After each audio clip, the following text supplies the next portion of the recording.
রাজার শহর Cooch Behar. Heritage gate দিয়ে ঢুকে আমরা প্রথম চলে যাব দেবী বাড়ি। বড় দেবীর পুজো হয় এখানে রাজামল থেকে। এবার ঠাকুর মদনমোহন বাড়ি, তার উল্টো দিকে এই ঐতিহ্যবাহী বৈরাগী দিঘি।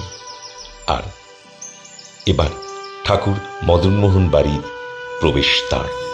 আমরা প্রবেশ করব ঠাকুর মদনমোহন বাড়িতে, জাগ্রত দেবতার প্রতিষ্ঠান এখানে, যাকে কেন্দ্র করে কুচবিহারে হয় ঐতিহ্যবাহী রাসমেলা। এই রাসমেলা প্রাঙ্গণে। আর এটি কুচবিহারের ABNশীল কলেজ, ঐতিহ্যবাহী কলেজ। আর এটি কুচবিহারের সাগর দিঘি। সবাই তোমরা এই সাগর দিঘির নাম শুনেছ।